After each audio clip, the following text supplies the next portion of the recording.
പുതിയൊരു എപ്പിസോഡിലേക്ക് എല്ലാവർക്കും സ്വാഗതം. ഇന്ന് എൻ്റെ കൂടെ ഉള്ളത് സെബിനാണ്. എൻ്റെ വളരെ അടുത്തൊരു സുഹൃത്താണ്.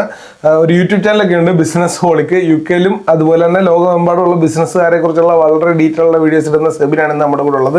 അപ്പോൾ സെബിന് ഞാനുമായിട്ട് ഇന്നൊരു മിനി പോഡ്കാസ്റ്റ് ആയിട്ടാണ് നമ്മളിരിക്കുന്നത്. അപ്പോൾ ഇന്നത്തെ നമ്മുടെ ഒരു ചർച്ചാ വിഷയം എന്ന് പറയുന്നത് റിവേഴ്സ് മൈഗ്രേഷൻ ആണ്. UK-ൽ നിന്ന് ഒരുപാട് ആളുകൾ UK-ലെ പരിപാടിയെല്ലാം നിർത്തി നാട്ടിലേക്ക് പോകുന്നുണ്ട്.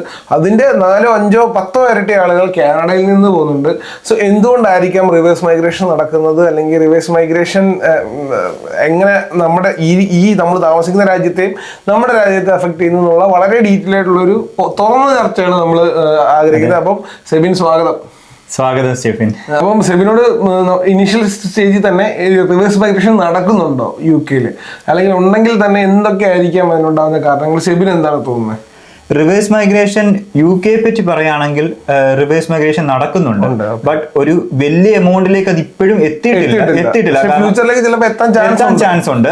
കാനഡയിലൊക്കെ ഉള്ള ആ ഒരു ലെവലിലേക്ക് UK എത്തിയിട്ടില്ല. ബട്ട് സ്റ്റിൽ UK-ൽ നഴ്സുമാരുടെ കാര്യം പറയുകയാണെങ്കിൽ നഴ്സസ് ഒരുപാട് ആളുകൾ ഓസ്ട്രേലിയയിലേക്ക് മൈഗ്രേറ്റ് ചെയ്യുന്നുണ്ട്.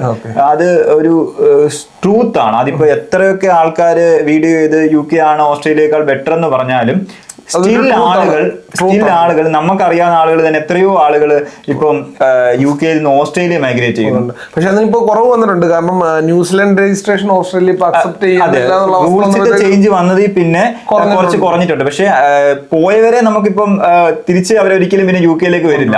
കുറെ പേര് തന്നെ UK-ൽ നിന്ന്. അല്ല, അത് മാത്രമല്ല, ഇപ്പൊ നമ്മുടെ ഓഡിയൻസ് കൂടുതലും സ്റ്റുഡൻസ് ആണ്. അപ്പൊ സ്റ്റുഡൻസ് ആയിട്ടുള്ള വന്ന ഒരുപാട് ആളുകൾ, പല ആൾക്കാരും, ഇപ്പൊ എന്റെ ഫ്രണ്ട്സ് തന്നെ ഒരുപാട് ആളുകൾ നിർത്തിപ്പോയവരുണ്ട്. പക്ഷെ അവർക്കെന്ന് പറഞ്ഞാൽ അവര് PSW നിന്നു, അല്ലെങ്കിൽ PSW എടുക്കാൻ പറ്റാതെ പോയവരുണ്ട്. PSW എടുത്തിട്ട് ഒന്നും ഫൈൻഡ് ചെയ്യാൻ പറ്റാതെ ഡിപ്രസ്ഡ് ആയിട്ട് നാട്ടിൽ പോയവരുണ്ട്. ഈവൻ PSW കംപ്ലീറ്റ് ചെയ്യാതെ PSW എടുത്തിട്ടോ ഇനിയിപ്പോ ഇവിടെ നിന്നിട്ട് കാര്യമില്ലെന്ന് പറഞ്ഞ പോയവരുണ്ട്. തീർച്ചയായും അതൊരു ഫാക്ട് അല്ലേ? ഈ റിവേഴ്സ് മൈഗ്രേഷൻ എന്ന് പറയുമ്പോൾ അതിലെ ഒരു കാര്യം, ഈ സ്റ്റുഡൻസ് കുറെ പേര് ഇവിടെ വരുമ്പോൾ അവർ പഠിച്ച ഫീൽഡിൽ തന്നെ ജോബ് കിട്ടും എന്നുള്ള മൈൻഡ്. അങ്ങനെയാണ് പല ഏജൻസികളും നാട്ടിൽ നിന്ന് പറഞ്ഞു വിടുന്നത്. നിങ്ങൾ ഏത് കോഴ്സ് പഠിച്ചാലും നിങ്ങൾക്ക് ഇവിടെ ഒരു ആ ഫീൽഡിൽ ജോലി കിട്ടും എന്നൊരു നല്ല ഏജൻസികൾ ഒരുപാടുണ്ട്. ബട്ട് ഫേക്ക് ഏജൻസികൾ ഒരുപാട് പേര് നിങ്ങൾക്ക് അങ്ങനെ ഒരു മോഹന വാഗ്ദാനം കൊടുക്കുക എന്നൊക്കെ പറയുന്നത്. സ്കില്ല് പോലെ. അപ്പൊ ഇവിടെ എക്സ്പെക്ടേഷൻ അതൊരു വലിയ പ്രശ്നമാണ്. കാരണം ഇവിടെ വന്നു കഴിയുമ്പോൾ അവരൊരു സ്റ്റുഡന്റ് ലൈഫ് ചിലപ്പോൾ അവർ അത്ര ഐഡന്റിഫൈ ചെയ്യത്തില്ല. ഇവർ ജോബ് മാർക്കറ്റിലോട്ട് ഇറങ്ങി കഴിയുമ്പോൾ ഇവർക്ക് കുറെ പേർക്ക് ഒരു തോന്നൽ വരും, അത് അവർ അപ്ലൈ ചെയ്യുന്നതിന്റെ കുറവാണോ എന്ന് എനിക്കറിയില്ല. പക്ഷെ അതൊരു ഐറണിയുണ്ട്. അതായത് എനിക്കറിയാവുന്ന എൻ്റെ ഒരു ഫ്രണ്ട് തന്നെ നിർത്തിപ്പോയ ആൾക്കാര് സ്വന്തമായിട്ട് CV ഇല്ല. അതായത് അപ്പൊ അതും ഇതിനകത്തൊരു ഫാക്ടർ ഉണ്ട്. അത് നമ്മൾ എത്രത്തോളം നമുക്ക് ആഗ്രഹം ഉണ്ടെന്നുള്ളത് പറഞ്ഞുള്ളൂ. CV പോലും ഉണ്ടാക്കാത്ത ആൾക്കാർക്ക് ചിലപ്പം അങ്ങനെ അപ്ലൈ ചെയ്യാതെ കിട്ടാതിരിക്കുന്നത്. അതാണ് ഞാൻ പറഞ്ഞത്.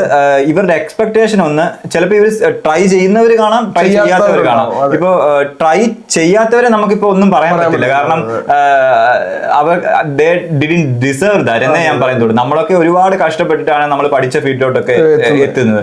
കാരണം ഞാനൊക്കെ ഒരുപാട് CV അപ്ലൈ ചെയ്തിട്ടുണ്ട്. അപ്ലൈ ചെയ്ത് റിജക്ഷനും ഒരുപാട് വന്നിട്ടുണ്ട്. ഫൈനലി ആണ് എനിക്ക് പഠിച്ച ഫീൽഡിൽ ഒരു ജോബ് കിട്ടുന്നത്. അപ്പോൾ നമ്മൾ ട്രൈ ചെയ്യുക എന്നുള്ളതാണ് ഒന്നാമത്തെ കാര്യം. അപ്പോൾ ഈ ട്രൈ ചെയ്തിട്ടും ഇവർ കുറെ ചെയ്തവരുടെ കാര്യം പറയുകയാണെങ്കിൽ ട്രൈ ചെയ്തിട്ടും കുറെ പേർക്ക് കിട്ടാത്തവരുണ്ട്. അപ്പം ഇവരൊരു സ്റ്റേജ് കഴിയുമ്പോൾ ഡിപ്രസ്ഡ് ആവും. അപ്പൊ ഡിപ്രസ്ഡ് ആയി കഴിയുമ്പം ഇവർക്ക് ഫൈനലി ഒരു വിസ ഓപ്ഷൻ എന്ന് പറയുമ്പോൾ ഇവർ കെയറർ ആകുക എന്നൊരു സിറ്റുവേഷനിലേക്ക്. കെയർ ജോലി നല്ലതാണോ മോശമാണോ എന്നൊന്നും നമുക്ക് പറയാൻ പറ്റില്ല. കാരണം എല്ലാ ജോലിക്കും അതിൻ്റെതായ സ്റ്റാൻഡേർഡ് ഉണ്ട്. അത് മനസ്സിലായി. അത് ഒരിക്കലും നമുക്ക് കെയറേഴ്സ് മോശമാണ് എന്നൊന്നും നമുക്ക് പറയാൻ പറ്റില്ല. ഒരാൾക്ക് ചെയ്യാൻ ഇഷ്ടമല്ലെങ്കിൽ അത് ചെയ്യാതിരിക്കാനും, ചെയ്യാൻ ഇഷ്ടമാണെങ്കിൽ ചെയ്യാനുള്ള സ്വാതന്ത്ര്യം ഈ നാട്ടിലുണ്ട്. ഇതിന്റെ കൂട്ടത്തിൽ ചേർത്ത് പറയേണ്ടത്, പല ആൾക്കാരും കെയർ സർവീസിനെ കുറിച്ച് വളരെ മോശം പറയാറുണ്ട്. കാരണം നാട്ടിൽ ചിലപ്പോൾ ഒരു പ്രോപ്പർ വൈറ്റ് കോളർ ജോബ് ചെയ്ത് കിട്ടുന്നതിനേക്കാൾ കൂടുതൽ സാലറി ഇവിടെ കിട്ടും, ബെറ്റർ ലൈഫ് സ്റ്റൈൽ കിട്ടും. അവർക്കത് കംഫർട്ടബിൾ ആണെങ്കിൽ മറ്റുള്ളവരെ പ്രായപരാളെ ഹെൽപ്പ് ചെയ്യുന്നതിൽ അവർ കംഫർട്ടബിൾ ആണ്. പിന്നെ അതിന് നമുക്ക് ഒരിക്കലും ആ ജോലിയോ നിനക്ക് കെയററെ കിട്ടിയുള്ളോ അല്ലെങ്കിൽ കെയർ മാത്രമേ ഉള്ളൂ ഇവിടെ അങ്ങനെ നമുക്ക് ചോദിക്കാൻ പറ്റില്ല. ഇഷ്ടമുള്ളവർ ചെയ്യുക. അപ്പോൾ ഇവർക്ക് കുറെ ആളുകള് ഈ കെയറർ മാത്രമേ ഇനി ഫൈനൽ ഓപ്ഷൻ ഉള്ളൂ എന്നൊരു ഇവർക്ക് ചെയ്യാൻ താല്പര്യം കാണത്തില്ല. അങ്ങനെയുള്ളവർക്ക് പിന്നെ ഒരു സെക്കൻഡ് ഓപ്ഷൻ ഇല്ല.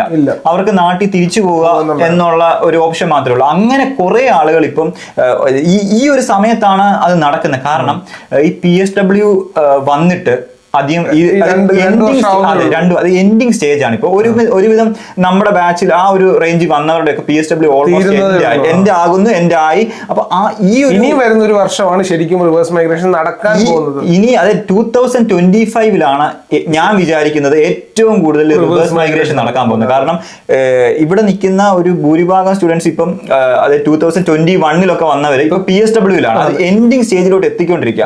അപ്പൊ ഈ ഒരു സമയത്ത് ഇവര് പഠിച്ച ഫീൽഡിൽ ജോലി കിട്ടുന്നില്ല, അല്ലെങ്കിൽ അവർക്ക് കെയറർ മാത്രമേ ഉള്ളൂ ജോബ് എന്ന് തിരിച്ചറിയുന്ന കുറെ ആളുകള്, അവർ ചെയ്യാൻ താല്പര്യമില്ലാത്തവര്, താല്പര്യമുള്ളവർ അത് എടുക്കും, ബട്ട് ഇല്ലാത്തവർ. അങ്ങനെ വരുമ്പോഴേ ഒരു പ്രശ്നമുണ്ട്. ഡിപ്പെൻഡൻസിനെ ബാൻ ചെയ്തുകൊണ്ട് ആ ഓപ്ഷൻ എടുക്കാൻ പറ്റാതെ പോകുന്ന ആളുകൾ ഒരുപാട് ചെയ്യാൻ ആഗ്രഹമുണ്ട്. ആ ജോലി തന്നെ ചെയ്യുന്ന ആളുകൾ വിസ എടുത്ത് മാറിക്കഴിഞ്ഞാൽ ഫാമിലി നിർത്താൻ പറ്റത്തില്ല എന്നുള്ള ഒരൊറ്റ റീസൺ കൊണ്ട് മാത്രം ഒരുപാട് ആളുകളുണ്ട്. അപ്പൊ അങ്ങനെ കുറെ ആളുകൾ ഈ 2025 ഞാൻ വിശ്വസിക്കുന്നത് ഏറ്റവും കൂടുതൽ റിവേഴ്സ് മൈഗ്രേഷൻ നടക്കാൻ പോകുന്ന ഒരു വർഷം. അപ്പോ അത് മാത്രമല്ല, ഇനി പഠിച്ച ഫീൽഡിൽ ജോലി കിട്ടിയെന്ന് തന്നെ ഇരിക്കട്ടെ, ഇപ്പോഴത്തെ റൂള് പ്രകാരം 39,800 എന്റെ അറിവ് ശരിയാണെങ്കിൽ 39,700 ഓക്കെ, ആ ഒരു റേഞ്ച്, അതായത് 40,000 അടുത്തായിട്ട് നിയർലി 39,000 അത്രയും ക്യാഷ് നമുക്കൊരു പെർ ആനം കിട്ടുന്നുണ്ടെങ്കിൽ മാത്രമേ നമുക്കിവിടെ ഒരു സ്കിൽഡ് വർക്കർ വിസ അടിക്കാൻ പറ്റുള്ളൂ. സോ അത് ഒരു നോർമൽ ഒരാൾക്ക് നേരത്തെ ഒരു 28-29 കിട്ടേണ്ട ജോലിക്ക്, അല്ലെങ്കിൽ അത്രയാണ് കിട്ടുന്നതെങ്കിൽ മാക്സിമം സാലറി എത്രയാണെങ്കിൽ അവർക്കും except for new entrant visas, സ്റ്റുഡൻസിന് ന്യൂ എൻട്രന്റ് വിസ ഉണ്ട്, അതിനും അവർ സാലറി റിക്വയർമെന്റ് വെച്ചിട്ടുണ്ട്. 30,960 pounds മിനിമം വേണം. പക്ഷെ അതിലൊരു കാര്യം കൊണ്ട് 4 വർഷം മാത്രമേ ആ ഒരു വിസയില് ഓൾ ടുഗദർ സ്റ്റുഡന്റ് വിസയുടെ കൂട്ടുമ്പോൾ നിർത്താൻ പറ്റൂ, അങ്ങനെ ഒരു ഉണ്ട്. പക്ഷേ അല്ല, ഉണ്ടെങ്കിൽ തന്നെ ഇപ്പൊ ന്യൂ എൻട്രന്റ് വിസ കിട്ടുവാണെങ്കിൽ തന്നെ മിനിമം സാലറി എന്ന് പറയുന്നത് 30,960, നിയർലി 31,000 pounds ആനുവൽ സാലറി വേണം. അതുപോലും ഗ്രാജുവേറ്റ്സിന് കിട്ടത്തില്ല. കിട്ടും, അത് ലക്കുള്ളവർക്ക് കിട്ടും, സ്കില്ലുള്ളവർക്ക് കിട്ടും. ഈ ലക്കും സ്കില്ലും ഒരുമിച്ചുള്ളവർക്ക് മാത്രമേ അത് കിട്ടത്തുള്ളൂ. അതെ. പക്ഷെ അല്ലാത്ത പക്ഷം ഉള്ളവർക്ക്, സ്റ്റുഡൻസിന് പോലും ന്യൂ എൻട്രന്റിന്റെ ഒരു ഡിഫിക്കൽട്ട് ആയിട്ടുള്ള സിറ്റുവേഷൻ ആണ് മുന്നോട്ട്.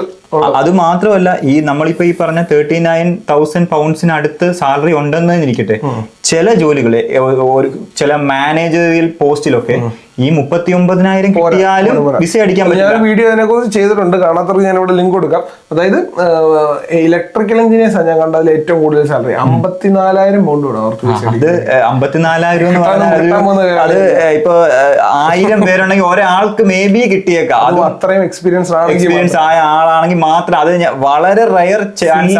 സീനിയർ എഞ്ചിനീയേഴ്സിനൊക്കെ മാത്രമേ ആ പ്രൈസ് കിട്ടത്തുള്ളൂ. 10-15 വർഷമൊക്കെ എക്സ്പീരിയൻസ്. അതൊക്കെ ഗ്രാജുവേറ്റ്സിന് എങ്ങനെ കിട്ടാനാ? അങ്ങനെ ഒരു അന്തരമുണ്ട്. ഗ്രാജുവേറ്റ്സ് അല്ല, ഡിപ്പെൻഡൻസ് ആണെങ്കിൽ പോലും അവർക്ക് കിട്ടുക എന്ന് പറയുന്നത്. അല്ലെങ്കിൽ ഇപ്പൊ ഒരു നല്ല കമ്പനിയിൽ കയറുകയാണെങ്കിൽ നമുക്ക് ഷിഫ്റ്റ് അലവൻസ് എന്നൊരു ഇതുണ്ട്. നമ്മൾ 2 ഷിഫ്റ്റ്, അതായത് റൊട്ടേറ്റിംഗ് ഷിഫ്റ്റ് ആണ് ചെയ്യുന്നതെങ്കിൽ ഷിഫ്റ്റ് അലവൻസ് എന്ന് പറഞ്ഞിട്ടൊരു സംഭവം ഉണ്ട്. എങ്കിൽ പോലും ഈ പറഞ്ഞ 40,000 50,000 റേഞ്ചിലേക്കൊക്കെ എത്തുക എന്ന് പറഞ്ഞാൽ അതൊരു ടാസ്ക് ആണ് ശരിക്കും. അതൊരു അങ്ങനെ. അപ്പൊ അതുകൊണ്ട് തന്നെ ഒരുപാട് ആൾക്കാര് മടുത്തിട്ട് നിർത്തിയിട്ട് പോകുന്നവരുണ്ട്, അല്ലെങ്കിൽ ബെറ്റർ ഓപ്പർച്യൂണിറ്റി. ഈ 2023-2024 നടന്ന റിവേഴ്സ് മൈഗ്രേഷനെ പ്രത്യേകത ഈ ഒരു സമയങ്ങളിൽ ഈ വർഷം വരെയൊക്കെ ഏറെക്കുറെ പോയ ആൾക്കാരുടെ മെജോറിറ്റി ആൾക്കാരുടെ ഫാമിലി ബിസിനസ് ഉള്ള ആളുകളാണ് നാട്ടിൽ പോയേക്കുന്നത്. അവര് പറയുന്നത് ഇവിടെ ഞങ്ങൾക്ക് ഓപ്പർച്യൂണിറ്റി കിട്ടുന്നില്ല, നാട്ടിൽ പോയ വീട്ടുകാരുടെ ബിസിനസ് നോക്കി നടത്താം. പല ആളുകൾക്കും സ്വന്തമായിട്ട് കമ്പനി ഉള്ള ആളുകൾ എന്റെ അറിവിലുണ്ട്. എന്റെ സർക്കിളിൽ നാട്ടിൽ പോയിട്ടുള്ള മെജോറിറ്റി, എല്ലാരും എന്ന് പറഞ്ഞാൽ അതൊരു ഫാൾസ് ഇൻഫർമേഷൻ ആവും. മെജോറിറ്റി ആൾക്കാരും ഫിനാൻഷ്യലി സ്റ്റേബിൾ ആണ്. അങ്ങനെ ആ ഒരു വേർഡ് ഉപയോഗിക്കുന്നത് ഫിനാൻഷ്യലി സ്റ്റേബിൾ ആണ്. അതായത് അവർക്ക് അവരുടെ സ്പെയർ മണി യൂസ് ചെയ്തിട്ടാണ് അവർ UK വന്നത്. അവർ നാട്ടിലേക്ക് ചെലവിനൊന്നും അയച്ചു കൊടുക്കേണ്ട ആവശ്യമില്ല. അവർ ഇവിടെ വന്ന് എൻജോയ് ചെയ്തു, അവരുടെ കാര്യം കഴിഞ്ഞു. അവർ നാട്ടിൽ പോയാലും അവർക്ക് ഓക്കെയാണ്. അല്ലെങ്കിൽ ഗൾഫിലെ ആൾക്കാരുടെ മക്കളായിരിക്കും കുറെ പേര് ഗൾഫിലോട്ട് ഡയറക്റ്റ് ഫാമിലിയുടെ അടുക്കലേക്ക് ഗൾഫിലേക്ക് പോകുന്നു. ഗൾഫിൽ നിന്നുകൊണ്ട് ബാക്കി കാര്യങ്ങൾ അവർ അവിടെ നിന്ന് സ്റ്റാർട്ട് ചെയ്യുന്നു. സോ അവർ ഇതൊരു എന്റർടൈൻമെന്റ് പർപ്പസിന് വേണ്ടി വന്നു, അവർ വന്നു പഠിച്ചു, അവരുടെ കാര്യം കഴിഞ്ഞവർ പോയി. അപ്പം അങ്ങനെയുള്ളൊരു വളരെ കാഷ്വൽ ആയിട്ടുള്ള റിവേഴ്സ് മൈഗ്രേഷൻ ആയിരുന്നു ഇതുവരെ നടന്നതെങ്കിൽ ഇനി നടക്കാൻ പോകുന്ന റിവേഴ്സ് മൈഗ്രേഷൻ വളരെ സീരിയസ് ആയിട്ടുള്ള റിവേഴ്സ് മൈഗ്രേഷൻ. അതായത് ഇടത്തരക്കാര്, അതായത് ഒരു average level income, way of income വരുന്ന ആളുകളാണ് കൂടുതൽ. അതായത് ഇവിടെ നിൽക്കണമെന്ന് ആഗ്രഹിച്ചിട്ടും നിൽക്കാൻ പറ്റാത്ത ഒരു അവസ്ഥ. അത് ചിലപ്പോൾ ആഗ്രഹം കൊണ്ടായിരിക്കത്തില്ല തിരിച്ച് നാട്ടിൽ പോകുന്നത്. ഈ ഒരു വിസ റൂൾസ് സ്ട്രിക്റ്റ് ആയത് കാരണം ഇവർക്ക് ഇവിടെ നിന്നിട്ട് കാര്യമില്ല. ഇപ്പം നമ്മൾ ഈ ഇടയ്ക്ക് ഒരു കണക്ക് കണ്ടതാണ്, നമ്മുടെ IHS surcharge, immigration health surcharge 66% ആണ്. 66% ആണ്. 600 ഉള്ളത് 500 ചില്ലുവാനം ഉണ്ടായിരുന്നത് 1000 ചില്ലുവാനത്തിലേക്ക് കയറി.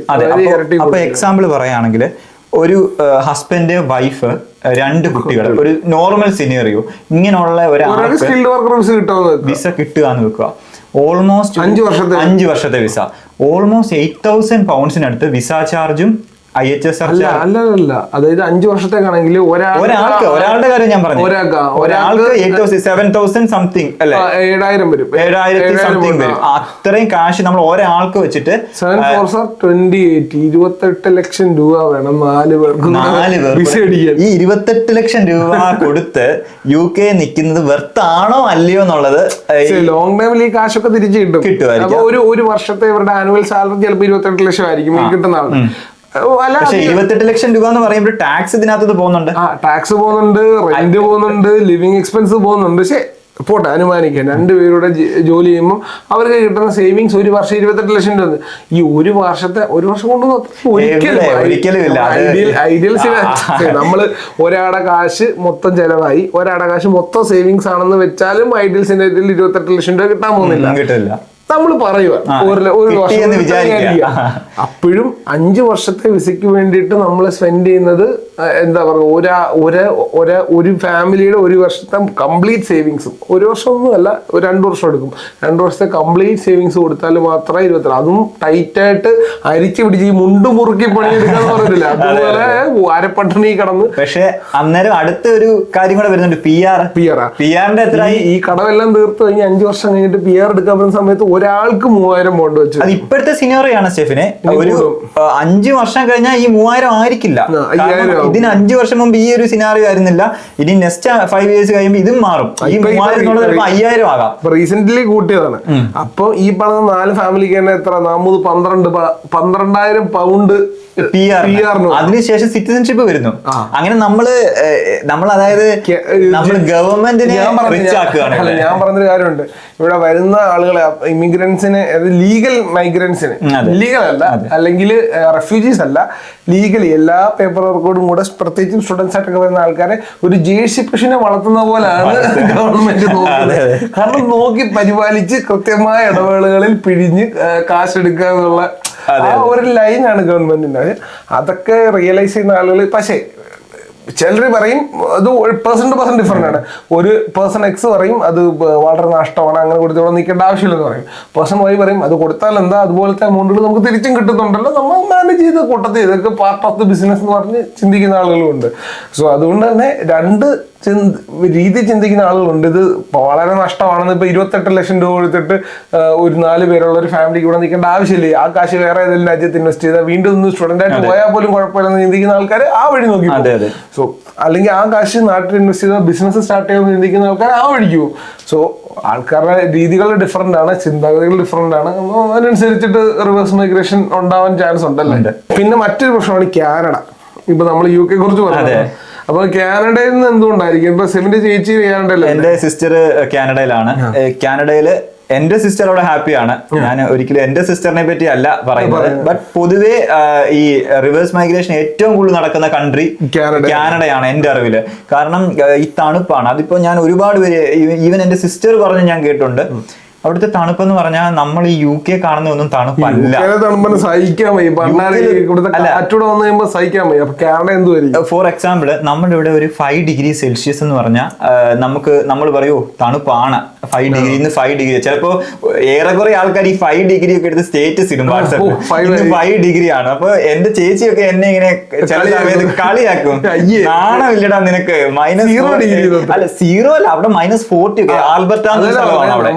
അതെ, അവിടെ -40 ഒക്കെയാണ്. ആൽബർട്ട എന്ന് പറഞ്ഞ പ്രൊവിൻസിലാണ് എന്റെ ചേച്ചി. എന്റെ ചേച്ചിയൊക്കെ പറഞ്ഞ -40 ഒക്കെയാണ് അവിടെ സസ്കാഷൻ പോലത്തെ പ്രൊവിൻസസ് ഉണ്ട്, അവിടേക്ക് -60 വരെ പോവാം. ഈ ആൽബർട്ടയും ഏറെക്കുറെ അടുത്ത് തന്നെയാണ്. അവര് ഈ തണുപ്പൊക്കെ അവിടെ വരാറുണ്ട്. പക്ഷെ എന്നും ഡെയിലി ഈ -40 ആണെന്നോ -60 ആണെന്നോ അല്ല, ബട്ട് അവിടെ വരാൻ സാധ്യതയുണ്ട്, അങ്ങനെ വന്നിട്ടുമുണ്ട്. സോ ഈ തണുപ്പ്, പിന്നെ ഇതിനേക്കാളും എല്ലാവരും പ്രശ്നം ഈ മഞ്ഞ് എന്നുള്ള പ്രശ്നമാണ്. ഈ തണുപ്പും മഞ്ഞും വ്യത്യാസമാണ്. ഈ തണുപ്പ് നമുക്ക് വേണമെങ്കിൽ വീട്ടിനകത്ത് ഹീറ്റർ ഇട്ടിരുന്നാൽ മേ ബി നമുക്കത് സർവൈവ് ചെയ്യാൻ പറ്റും. പക്ഷെ ഈ മഞ്ഞെന്നൊരു സംഭവം ഈ നിങ്ങൾ ഓഡിയൻസ് പ്രധാനമായിട്ട് മനസ്സിലാക്കേണ്ട ഒരു കാര്യം, ഈ ഫോട്ടോയിൽ കാണാനാണ് മഞ്ഞ് ഭയങ്കര ബ്യൂട്ടിഫുൾ ആയിരിക്കും. നമുക്ക് വേറെ കാര്യമുണ്ട്, നമുക്ക് ഹോളിഡേ ഉള്ള ഒരു ദിവസം നമുക്ക് മഞ്ഞ് വീണാൻ രസമാണ്, നമുക്ക് കളിക്കാം, ഫോട്ടോ എടുക്കാം, രസമാണ്. ഈ ജോലിക്ക് പോകുന്ന ദിവസം നമുക്ക് വർഷത്തിൽ ഒന്നായിരിക്കും മഞ്ഞ് വീഴുന്നത്, അല്ലെ 2. അതെ, കഴിഞ്ഞ വർഷം 2 തവണയാണ്, ഈ വർഷം 1 തവണയാണ് മഞ്ഞ് വീഴുന്നത്. റെക്കോർഡ് വീഴ്ചയാണെങ്കിൽ 3 തവണ വീഴും, 4 തവണ വീഴും, അത്രേ ഇവിടെ ഉള്ളൂ. പക്ഷെ കാനഡയിലെ അവസ്ഥ അതല്ല. ഇവരുടെ ഒരു ഡെയിലി റൊട്ടീന്റെ ഭാഗമാണ് ഈ മഞ്ഞ് രാവിലെ കോരിക്കളയാന്നുള്ളത്. അത് വണ്ടി ഒരു കേസ്, വണ്ടിയില് ഫുള്ളാവും, പിന്നെ ഇത് കോരിക്കളയുക, അത് ഒരു പ്രധാന ഒരു ജോബായിട്ട് അവിടെ എടുക്കുന്നവരാണ്. സോ അത് കഴിഞ്ഞ് ഇത് മാത്രമല്ല, നമ്മുടെ വീടിന്റെ മുമ്പിലുള്ള വഴിയും നമ്മൾ വൃത്തിയാക്കണം. കാരണം നമ്മൾ ഈ മഞ്ഞെന്ന് പറയുമ്പോൾ അത് അവര് സെന്റിമീറ്റർ കണക്കിലാണ് പറയുന്നത്. നമ്മളിവിടെ മഞ്ഞ് പെയ്തു എന്ന് നമ്മൾ ഒരിക്കലും സെന്റിമീറ്റർ നമുക്ക് രാവിലെ മഞ്ഞ് വീണ വൈകിട്ട് ഇപ്പൊ ജോലിക്ക് പോകുമ്പോൾ മഞ്ഞ് വീണ ജോലി കഴിഞ്ഞ് വരുമ്പോൾ മഞ്ഞ് കാണത്തില്ല, കാരണം അത് ഉരുകിപ്പോയിട്ടുണ്ടാവും. ഇവിടെ ഇവിടെ മഴ പെയ്യും, അല്ല ടെമ്പറേച്ചർ കൂടും, അത് ഉരുകിപ്പോവും. പക്ഷെ അവിടെ അങ്ങനെയല്ലല്ലോ, അവിടെ വീണ് കഴിഞ്ഞാൽ ആഴ്ചകളോളം മഞ്ഞ് അവിടെ കിടക്കും. പിന്നെ ഇത് സെന്റിമീറ്റർ കണക്കില്ല അവർ പറയുന്നത്. ഇന്ന് 10 സെന്റിമീറ്റർ മഞ്ഞുണ്ടായിരുന്നു, അല്ലെങ്കിൽ 5 സെന്റിമീറ്റർ മഞ്ഞുണ്ടായിരുന്നു, അങ്ങനെ സെന്റിമീറ്റർ കണക്കില്ല. എന്നിട്ട് ഇത് നമ്മള് കോരിക്കളയണം. ഇനി അഥവാ നമ്മുടെ വീടിന്റെ മുമ്പിൽ ആരെങ്കിലും ഈ മഞ്ഞി തെന്നി വീണ ഹൗസ് ഓണർ ആണ്, അവരാണ് റെസ്പോൺസിബിൾ. നമുക്ക് UK ചിന്തിക്കാൻ പറ്റും, അങ്ങനെ ഒരു സംഭവം നമ്മൾ കേട്ടിട്ട് കൂടിയില്ല. അപ്പോ സോ അങ്ങനെ ഈ ക്ലൈമറ്റ് വെതർ എന്നൊരു കാര്യം ഭയങ്കര ഒരു കാനഡയിൽ ഇപ്പൊ PR-ന്റെ പോയിന്റുകൾ കയറ്റി റെക്കോർഡ് ഹൈയിലാണ് എക്സ്പ്രസ് ഒക്കെ പോയിന്റ് വെച്ചേക്കുന്നത്. അതാണ് ഞാൻ പറഞ്ഞു വന്നത്, ഈ തണുപ്പ് അങ്ങ് സഹിച്ചു, ഞാൻ ഈ തണുപ്പ് നീ സഹിക്കണ്ട, ഞാൻ സഹിച്ചോളാം എന്ന് പറയുന്ന ആളുകൾ പോലും, അവർക്ക് നിൽക്കണമെന്ന് ആഗ്രഹം ഉണ്ടെങ്കിൽ പോലും ഇത് പോയിന്റ് കൂട്ടിയത് കൊണ്ട് അത് ഉടുക്കാലത്തെ ഹൈ, അതായത് 8,777 IELTS ഉണ്ട്. കാനഡ പഠിച്ചു, 1 വർഷത്തെ എക്സ്പീരിയൻസ് ഉണ്ടെങ്കിൽ പോലും മീറ്റ് ചെയ്യാൻ പറ്റാത്ത അത്ര ഹൈ പോയിന്റ്. PNB ഒക്കെ മാത്രമേ ഉള്ളൂ ആകെ ഒരു ഓപ്ഷൻ ഒന്ന്. ഞാൻ കഴിഞ്ഞ ദിവസമൊക്കെ ഞാൻ അതുപോലും ഇപ്പൊ കിട്ടുന്നവർ കുറവാണെന്നാണ് ഞാൻ അറിഞ്ഞത്. PNB എടുത്താൽ പോലും PNB പ്രൊവിൻഷ്യൽ നോമിനേഷന്റെ പോയിന്റ് ഉണ്ട്, അത് കിട്ടിയാൽ പോലും പോയിന്റ് മീറ്റ് ആവാത്ത ഒരുപാട് ആളുകൾ ഹൈ ആയിട്ട് വെച്ചേക്കുള്ളൂ. അപ്പൊ അങ്ങനത്തെ ഒരു സിനാരിയോയില് ഈ തണുപ്പ് സഹിച്ച് പണ്ടാരടക്കം കാനഡ മുടിഞ്ഞു പൊട്ടുന്നുണ്ട്. അങ്ങനെയൊക്കെ പോട്ടെ, ആൾക്കാർ പ്രാവിക്കൊണ്ട് ഒത്തിരി പേര്. ഇപ്പം കഴിഞ്ഞ ദിവസം ഞാൻ ഒരു 2 മാസം മുമ്പ് വണ്ണമുള്ള ഒരു പുള്ളിക്കാരുടെ, വണ്ണം മീൻസ് ഒരു ചബ്ബിയായിട്ടുള്ളൊരു പുള്ളിക്കാരിയുടെ ഒരു വീഡിയോ ഉണ്ട്. പുള്ളിക്കാരി കാനഡയിൽ നിന്ന്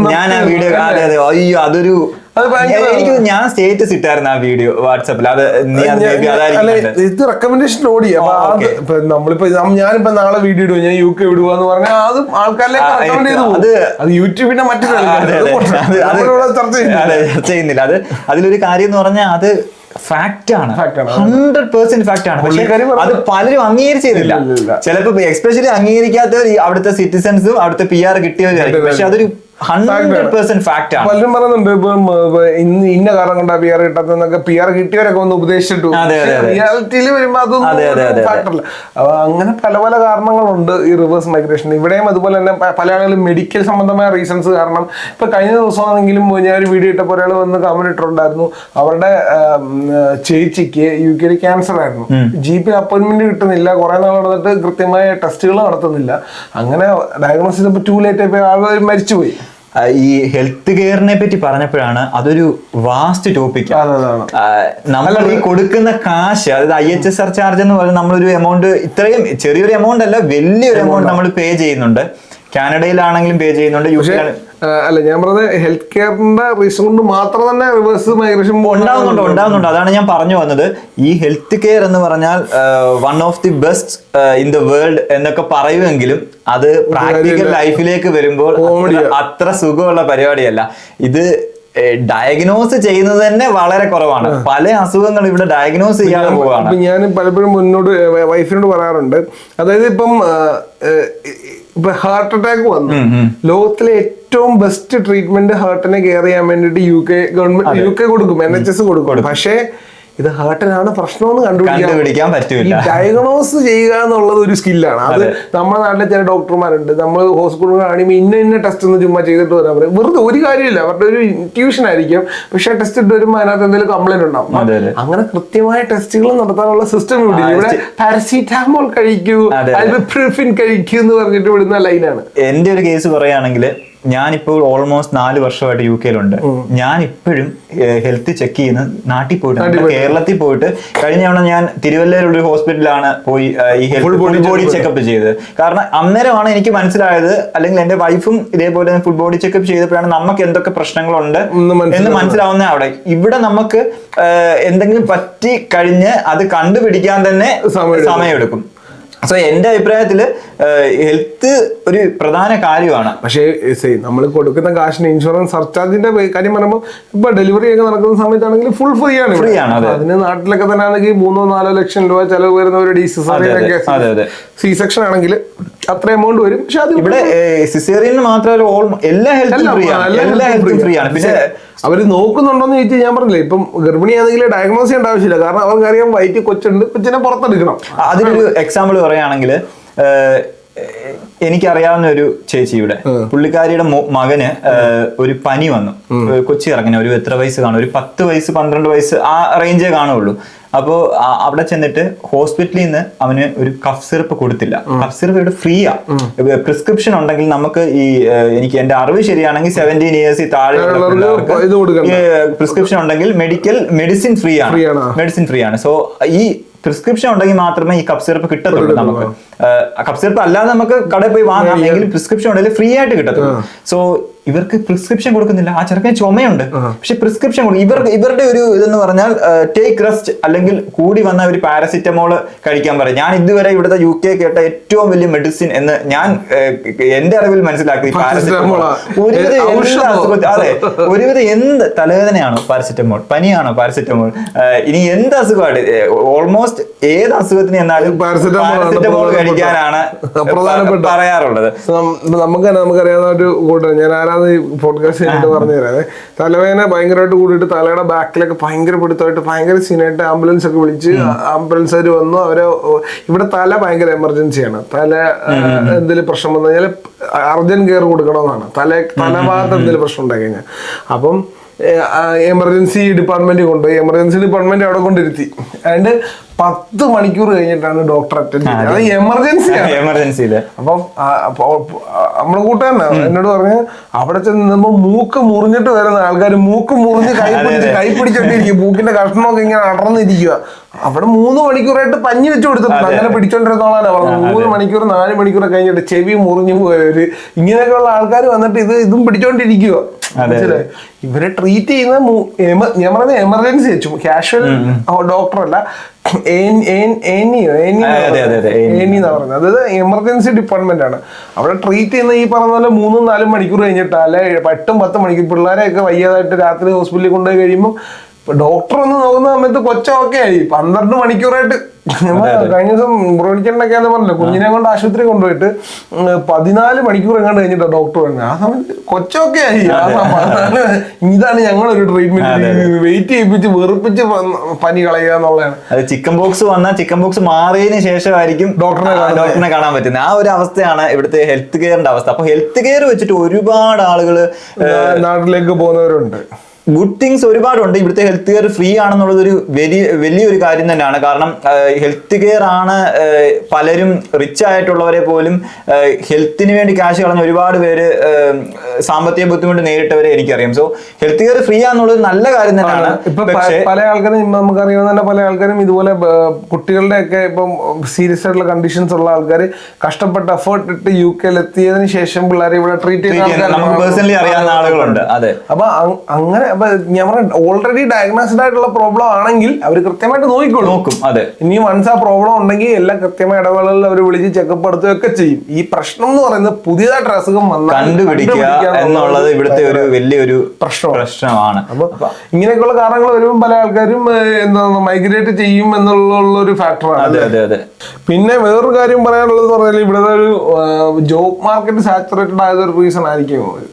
ഈ ജോബ് മാർക്കറ്റ് എന്ന് പറഞ്ഞാല് നമ്മള് ഇവിടുത്തെ ഷോർട്ടേജിലുള്ള ഒരു കോഴ്സാണ് പഠിച്ചതെങ്കിൽ അല്ലെങ്കിൽ ഷോർട്ടേജിലുള്ള ഒരു സ്കില്ല് നമ്മൾക്കുണ്ടെങ്കിൽ, അതിപ്പോ പഠിച്ചതെന്ന് പറയുന്നതുകൊണ്ട് പഠിച്ചതെന്നല്ല ഞാൻ ഉദ്ദേശിക്കുന്നത്, സ്കില്ല് ഉണ്ടെങ്കിൽ, അത് ഞാൻ രണ്ടാമത് പറഞ്ഞ സ്കില്ല് ഉണ്ടെങ്കിൽ. കാരണം ഞാൻ എഞ്ചിനീയറിംഗ് പഠിച്ച ഒരു വ്യക്തിയാണ്.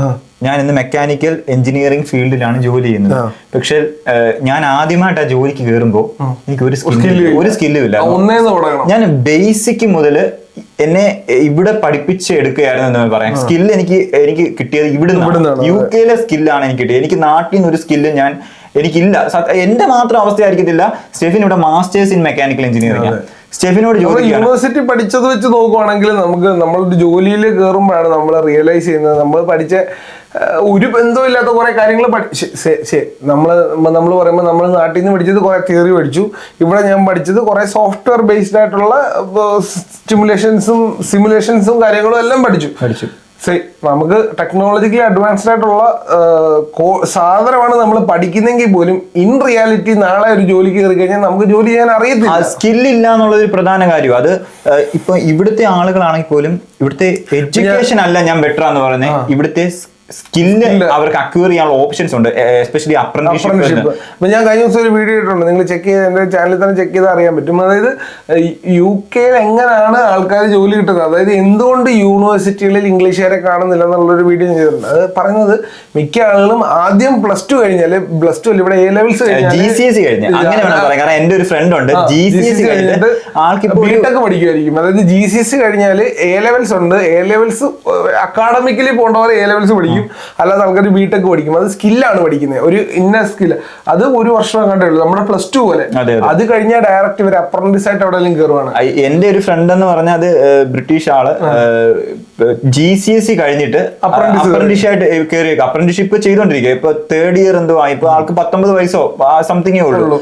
ബട്ട് ഞാൻ എഞ്ചിനീയറിംഗ് പഠിച്ചതിനേക്കാളും കാര്യങ്ങൾ അവനറിയാം. അപ്പൊ അതിനകത്തൊരു ഡിഫറൻസ് എന്ന് പറഞ്ഞാൽ ഇവർ ഇതിങ്ങനെ അപ്രന്റീസ് ആയിട്ട് വർക്ക് ചെയ്തോണ്ടിരിക്കുമ്പോൾ ഇവര് നാഷണൽ ഫ്രെയിം വർക്കിലുള്ള NVQ level 3 ഇവര് ജോലി ചെയ്യുന്ന ഫീൽഡുമായിട്ട് എടുക്കും. അത് കഴിഞ്ഞിട്ട് നാഷണൽ ഡിപ്ലോമ എടുക്കും, ഹയർ നാഷണൽ ഡിപ്ലോമ എടുക്കും. അത് കഴിഞ്ഞിട്ട് പാർട്ട് ടൈം ആയിട്ട് ഡിഗ്രി പഠിക്കും. ഇങ്ങനെ ഗ്രാജുവലി ഇവർ ഡിഗ്രി കഴിയുന്ന സമയത്തേക്ക് 7 വർഷം 8 വർഷം ഇവർ ഇൻഡസ്ട്രിയിൽ ഓൾറെഡി എക്സ്പീരിയൻസ് ആയിട്ട് പണി അറിയാവുന്ന ഗ്രാജുവേറ്റ്.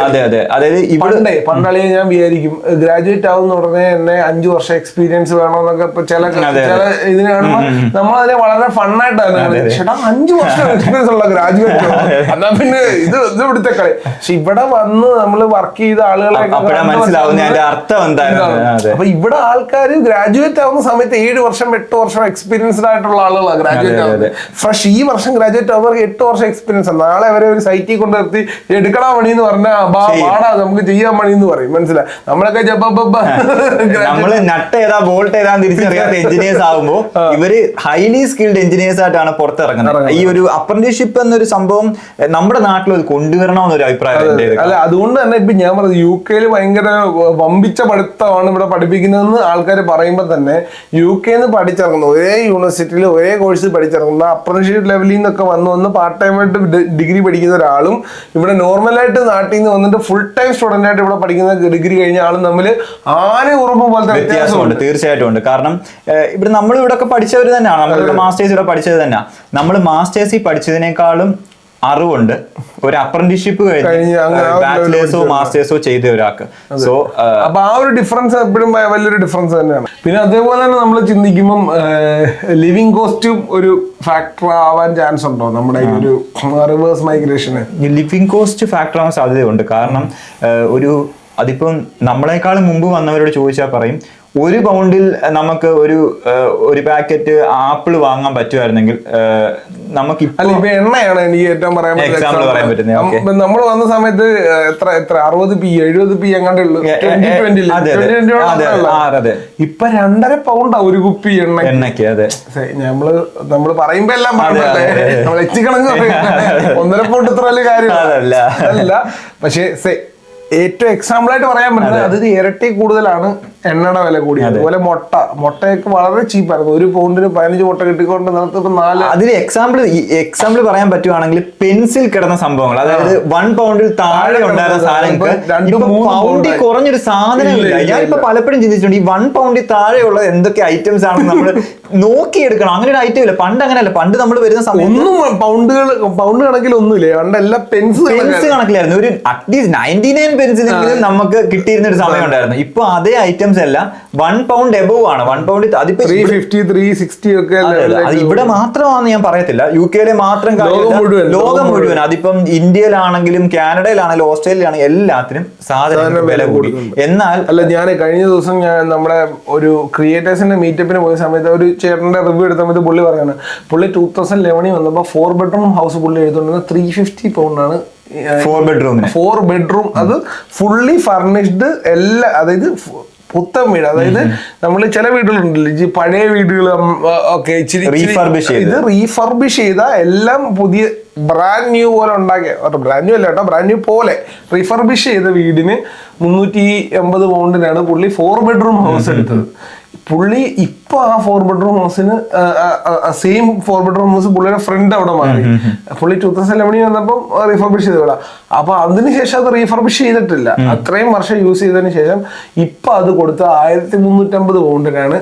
1000 പൗണ്ട് വ്യത്യാസം. അതായത് എത്ര വർഷം, 13 വർഷം കൊണ്ട് ഒരു വീടിൽ 1000 പൗണ്ടിന്റെ ഡിഫറൻസ് ആണ്. എന്നാൽ സാലറിയിൽ അതിനു വേണ്ടിയുള്ള വ്യത്യാസം വന്നിട്ടുണ്ട്. സാലറി വന്നിട്ടുണ്ട്. എന്നാൽ ഈ ഒരു ലിവിംഗ് എക്സ്പെൻസിനോട് കിടപിടിക്കുന്ന രീതിയിലുള്ള ഞാൻ വന്ന സമയത്ത് 2020 8.7 ആയിരുന്നു മിനിമം വേജ്. ഇപ്പൊ 11.4 ആയി മിനിമം വേജ് പെർ അവർ കിട്ടുന്നത്. സാലറി ചെറിയ ചെറിയ അളവിൽ കൂടുമ്പോൾ സാധനങ്ങളുടെ വില വലിയ അളവിൽ കൂടും. അതെ അതെ, എന്തായാലും അത് മീറ്റ് ചെയ്യാൻ പറ്റുന്നില്ല. അത് കമ്പയർ ചെയ്യുമ്പോൾ നമുക്കത് മീറ്റ് ചെയ്യാൻ പറ്റാത്ത അവസ്ഥ പലപ്പോഴും ഉണ്ടായിട്ടുണ്ട്. ജോലി ഉള്ളവർക്ക് അത് ഒരു സേവിങ്സിൽ കുറയുന്നു എന്നുള്ളതേ ഉള്ളൂ. പക്ഷെ ജോലി കിട്ടാതിരിക്കുന്ന ആളുകളെ പോലുള്ള ആളുകൾക്ക് അതൊരു ഒട്ടുമേ ജോലി, അത് ഇവിടെ അല്ല അധികം പ്രശ്നം, കാനഡയിലാണ് പ്രശ്നം. അതായത് UK അങ്ങനെ പട്ടിണി കിടക്കുന്ന ആൾക്കാരുണ്ടെന്ന് അത് ചാനലുകളിൽ മാത്രമേ ചില ചാനലൊക്കെ പറയും അങ്ങ് പട്ടിണിയോട് പട്ടിണിയാണ്. അത് ഞാൻ പലപ്പോഴും ചില ചാനലൊക്കെ കണ്ടിട്ടുണ്ട്. ഈ നമ്മുടെ ഗുരുദ്വാരയിലൊക്കെ ഫുഡ് വാങ്ങാൻ ഞാൻ പറഞ്ഞു, ഞങ്ങള് സ്റ്റുഡന്റ് ആയിട്ട് വന്ന സമയത്ത് ഞങ്ങളുടെ വീട്ടിലുള്ള എല്ലാ ആൾക്കാരും അത് ഗ്രാൻഡ് ഫുഡാണ് ഉണ്ടാക്കുന്നത്. ബട്ടർ ചിക്കൻ ഒക്കെ രാവിലെ ഉണ്ടാക്കി വെച്ചിട്ട് ഗുരുദ്വാര ഫുഡിന് ടേസ്റ്റ് കൂടുതലാണ്. അവര് ഫ്രീ ആയിട്ട് കൊടുക്കുന്നത്. അവര് പട്ടിണി കിടക്കുന്നവരല്ല വിളിക്കുന്നത്. അവര് എന്താ പറയുക, ദാനധർമ്മം പോലെ കൊടുക്കുകയാണ്. അതിലൊരു എക്സാമ്പിൾ എനിക്ക് എന്റെ ഒരു ഫ്രണ്ട് ഉണ്ട്, ഡൽഹിക്കാരിയാണ്, ദീക്ഷ ഗുപ്ത എന്ന പേര്. പുള്ളിക്കാരി ആളുടെ ഫാദർ അവിടെ ഒരു കൺസ്ട്രക്ഷൻ കമ്പനി സ്വന്തമായിട്ടുള്ള ഒരു മില്യണയർ ആണ് ഡൽഹിയിലെ.